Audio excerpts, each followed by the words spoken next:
Taubah hadis 13 ayat Quran. Al-Fatihah.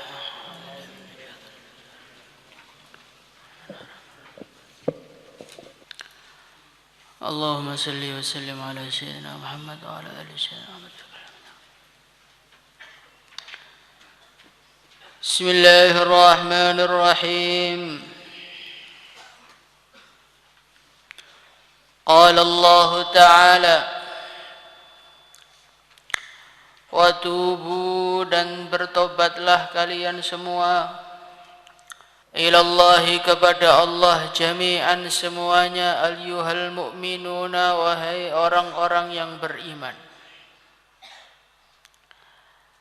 la'allakum, supaya kalian semua, tuflihun, kalian semua beruntung.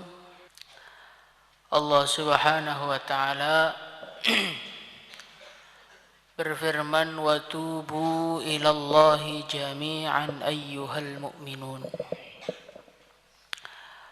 Wa tubu, dan bertobatlah kalian semua, kembalilah kalian semua, ilallahi, kepada Allah, jami'an, semuanya, ayyuhal mu'minun, wahai orang-orang beriman. Jadi di dalam ayat ini Allah Subhanahu wa Ta'ala memerintahkan dan mewajibkan satu amalan yang besar untuk orang-orang yang beriman. Kenapa saya katakan sebagai amalan yang besar? Karena taubat ini dikatakan oleh Al-Imam Al-Ghazali rahimahullahu ta'ala, taubat ini adalah awwalu maqamat, pondasi pertama orang untuk menuju kepada Allah. Ini pondasinya adalah taubat. Sebesar amal apapun seorang manusia, kalau tidak diberi pondasi namanya taubat, pembersihan diri dari dosa, pembersihan diri dari perkara-perkara yang menjauhkan dia dari Allah, ini seperti bangunan yang enggak ada pondasinya. Sebuah bangunan yang tidak ada pondasinya mungkin dia akan cepat berdiri, mungkin dia akan tampak megah dari jauh, tetapi ketika angin menerpa, maka tidak perlu angin besar, runtuhlah semua bangunan itu. Begitu juga semua kebaikan, kalau tidak dimulai dengan taubat dulu kepada Allah, pembersihan dulu kepada Allah, nanti amal-amal itu akan mudah berhenti. Amal-amal itu akan mudah runtuh, akan mudah terhenti dari keistiqomahan. Karena apa? Karena pelakunya masih tercampur dengan dosa. Makanan yang lezat kalau dicampur dengan kotoran, ya makanan lezat akan hilang kelezatannya. Begitu juga kebaikan-kebaikan kalau dicampur dengan dosa di dalam diri kita, kita mulai tanpa pembersihan dulu, maka kelezatan amal itu akan sirna dari kita. Ketika sebuah amal sudah hilang kelezatannya, maka kita lama-lama akan merasa berat dengan amal. Kalau orang itu sudah merasa berat, lama-lama jenuh lama-lama pengen cari kebahagiaan selain dengan amal. Dengan apa? Kembali lagi dengan kemaksiatan. Akhirnya mau naik, kepleset lagi, maksiat lagi. Mau naik, maksiat lagi. Setahun mau jadi orang soleh, 15 Ramadan, maksiat lagi. Terus begitu, sampai tamat daurah, sampai tamat tahassus. Kenapa? Permasalahannya satu aja. Karena pondasi berupa taubat ini tidak kita wujudkan di dalam kehidupan kita. Maka dari itu bangunlah peringkat-peringkat kita di hadapan Allah dengan taubat kepada Allah, jadikan sebagai langkah pertama di dalam menuju kepada Allah. Insyaallah ya. Taubat itu apa toh? Taubat itu ya orang itu dikatakan sebagai orang yang bertaubat kalau dia memenuhi 4 syarat. Yang pertama adalah an-nadam. Yang pertama an-nadam.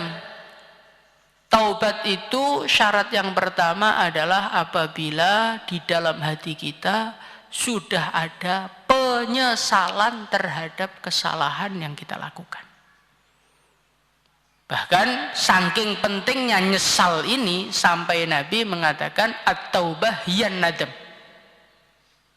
Taubat itu pokok utamanya adalah nyesal. Jadi pokok utama taubat itu bukan meninggalkan kesalahan, tapi menyesali kesalahan. Karena tanpa ada kesalahan, sesuatu yang ditinggalkan mungkin akan terulang lagi. Kita hari ini berhenti main HP. Tapi tanpa disertai penyesalan, ya nanti kalau kuotanya ada atau HP terbaru keluar, ya kita akan pakai lagi. Kita berhenti ngerokok.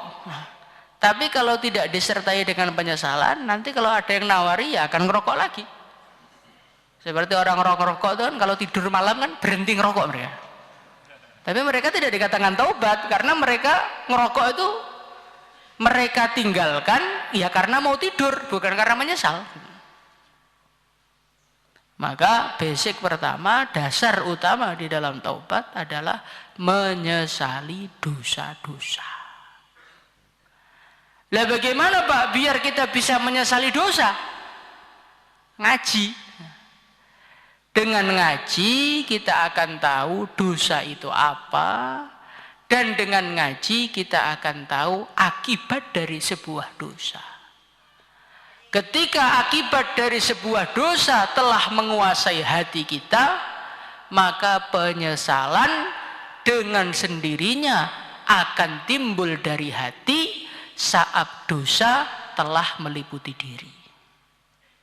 Tetapi kalau bahaya dari dosa ini belum menguasai hati kita, ya kita maksiat ya enteng aja.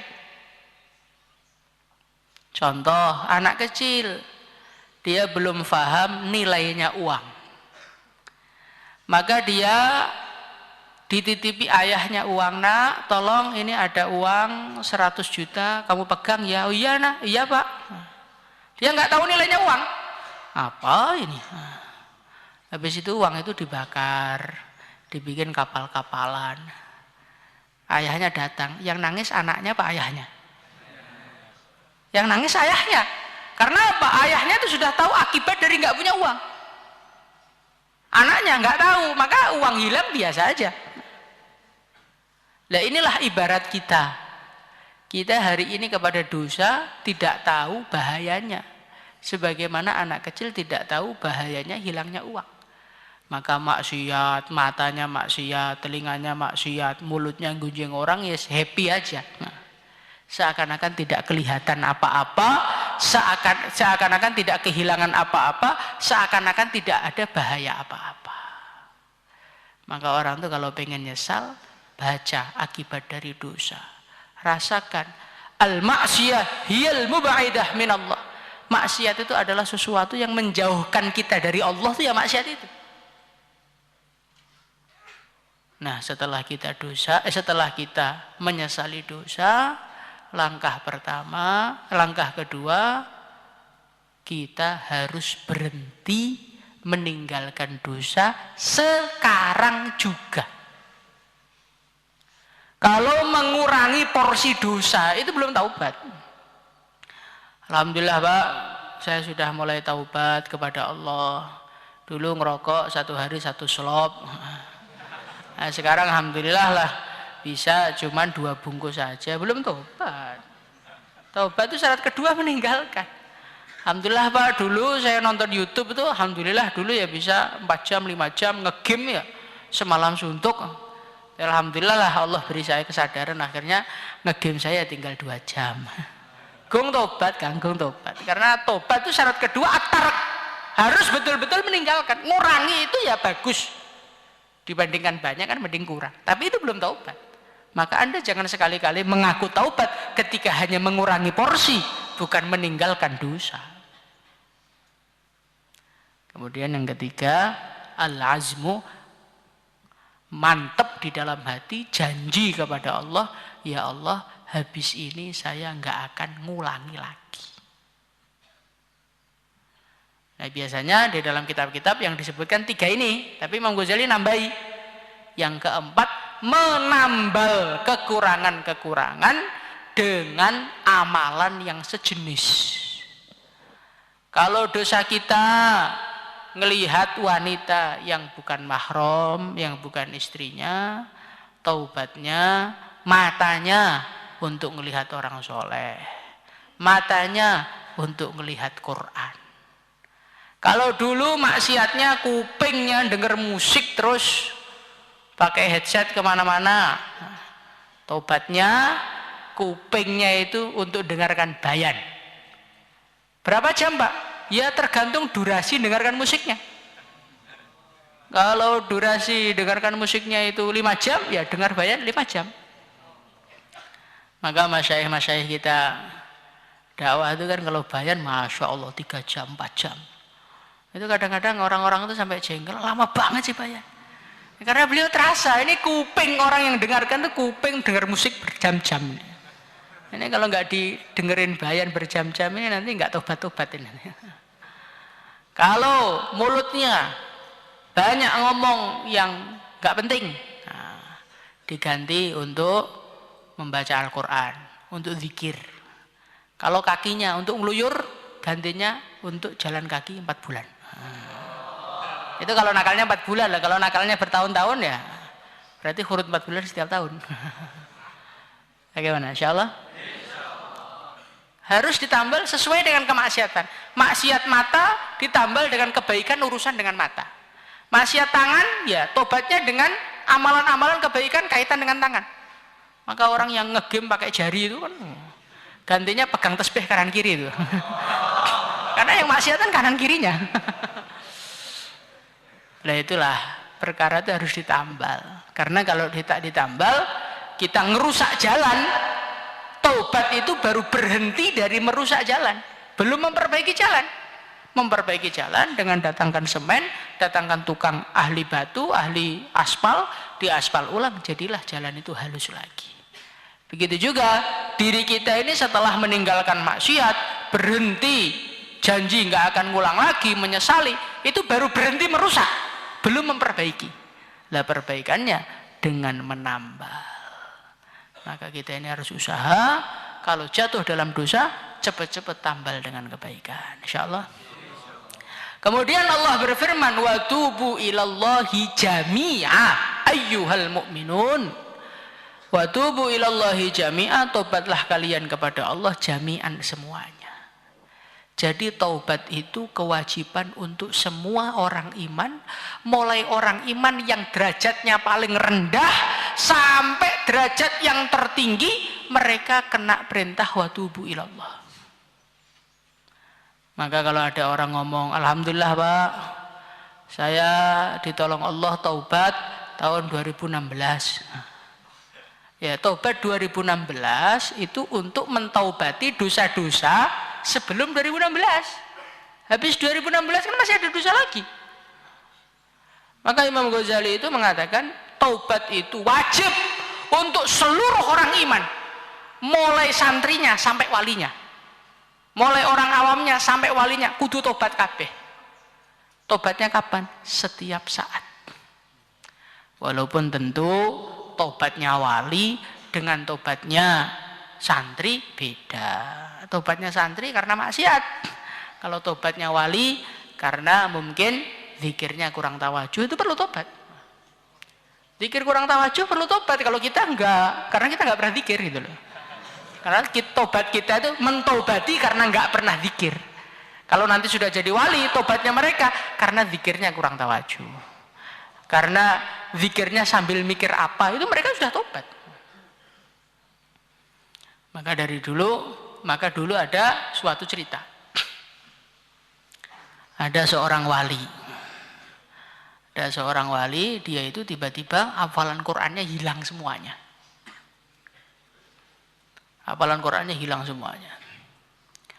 Maka dia sowan kepada wali-wali yang lain, saya ini kok tiba-tiba hafalan Quran saya hilang, kenapa? Antum pernah sowan enggak? Kan Al-Qur'annya juga hilang juga kita ini. Maka kata syekhnya, setelah saya istikharai, antum itu hafalan Quran hilang gara-gara baca Quran. Loh, saya baca Quran kok malah hafalan hilang itu bagaimana? Antum baca Quran tapi di tempat orang-orang yang tidak dengarkan Quran, Allah nggak suka, antum nggak jaga adab Quran, antum dihukum hafalannya hilang. Jadi kalau wali begitu gitu loh. Salahnya mereka itu bukan nggak baca Quran, bukan nggak sholat di masjid, kurang adab gitu aja, langsung hafalannya hilang. Ada seseorang, saya ini kok tiba-tiba derajat kewalian saya ini kok lepas semua, hilang semua, ini gara-gara apa? Diistikharoi.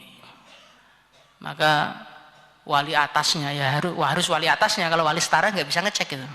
Wali atasnya dicek, oh antum itu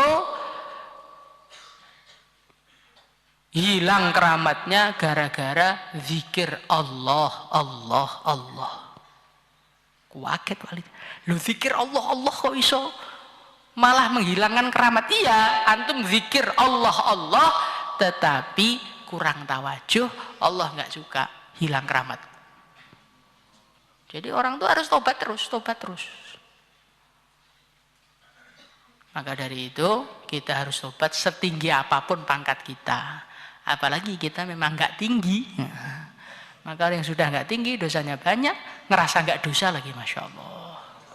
Ini watubu ilallahi jami'an, harus ditobati lagi. Kalau orang awam tobat dosanya ya nggak sholat, dosanya zina, dosanya maling. Kalau santri dosanya tidur di kelas udah dosa, terlambat masuk kelas itu udah dosa, tidak mutolaah malam itu dosa, karena bagian dari tidak menghargai ilmu warisannya Nabi. Mau mendengarkan ilmu warisannya Nabi kok nggak dimutolaah dulu, dosa itu.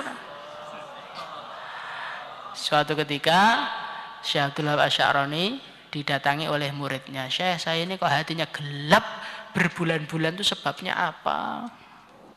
Setelah diistikharai ternyata dia itu mandi di jeding, sampah sabunnya itu menyumbat pipanya. Gara-gara tersumbat pipanya ulah kita, langsung hatinya ditutup oleh Allah. Nah, kalau santri memang dosanya beda, dosanya santri ya bangsa kayak gitu. Mandi, nguras jeding, wah itu bahaya. Maka orang-orang was-was itu hati-hati itu. Nah, karena itu sudah menghabiskan air itu, nanti tahu-tahu ditutup hatinya sama Allah gimana? Orang makan bagian nasi pondok, jatahnya 5 orang habiskan sendiri, wah itu termasuk bagian-bagian yang harus ditobati. Jangan-jangan kita ini nggak bisa baca kitab, kita ini nggak bisa melek ketika istighosah, kita ini nggak bisa tawajuh ngaji karena banyak dosa-dosa yang kita nggak terasa. Semoga Allah SWT mengampuni dosa-dosa kita. Salatullah